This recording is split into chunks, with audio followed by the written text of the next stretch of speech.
Welcome back to another episode in the meal prep series. Today we're going to be meal prepping chicken chow mein.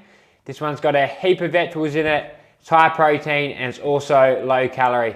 Before I start, I'll put the nutritional information on the screen. Let's go!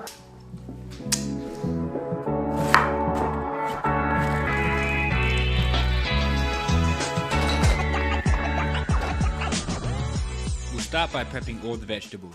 You'll need half a small green cabbage, which you'll slice into fine shreds. To make it easy to cut the cabbage, you can start by cutting your half cabbage into half again, then slicing it finely, repeating with the other quarter and setting aside. You'll also need 2 whole carrots, which you can peel from top to bottom in one clean stroke and work your way around the carrot, cutting both ends off and then cutting into thin strips. To do this, cut the carrots in half, cut one side off to create a stable base, then into thin boards, then finally into thin strips. Continue until all the carrot is finely sliced. You could alternatively use a mandolin or julienne slicer if you have access to one.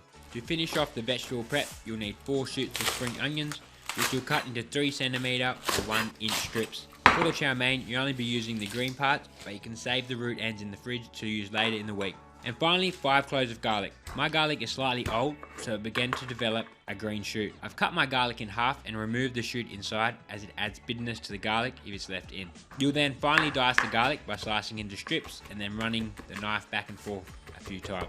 Alternatively, you can use a garlic press to mince the garlic. Now we can prep the chicken. You'll need 1 kilogram of chicken breast, which you'll slightly flatten and cut into thin strips, about 4 to 6 centimeters in length. If some are longer, you can cut those in half. Place the chicken in a bowl and set aside.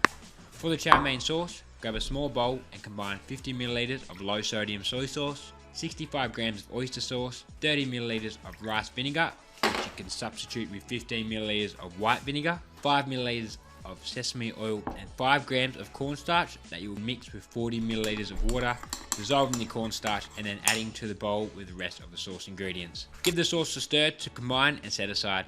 Make sure you stir just before putting it into the chow mein as well to ensure the cornstarch is mixed through as it settles at the bottom of the bowl. Before we start cooking our chow mein on the stove, you'll cook the noodles.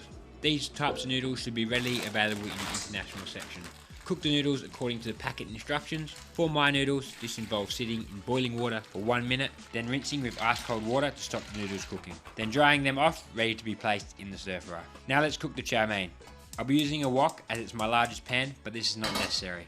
Place your pan on high, light the oil and allow it to heat. Cook the chicken in 2 separate batches so the pan does not get overcrowded and so it doesn't begin to boil. Cook the chicken until 90% cooked through, about 2 minutes each batch, and set aside. Place the same pan back on the stove and turn to medium high. Add your cabbage, carrot and spring onions. Fry for 2 to 3 minutes or until the cabbage begins to wilt slightly. Now add the chicken back to the pan along with the diced garlic. Toss to combine, then add the sauce to the pan. Cook for 2 minutes until the sauce is almost fully reduced. Finally, add the noodles to the pan and toss everything together for 30 to 60 seconds. Now evenly divide everything over the 5 containers, trying to ensure that the chicken is evenly distributed. And you are done. Another 5 meals prep for the week. This meal prep has some crazy amount of food for only 400 calories and 46 grams of protein. Not only that, but it's full of flavor as well. As always, if you enjoyed the video, don't forget to drop it a like, subscribe to the channel, and I'll see you in the next one.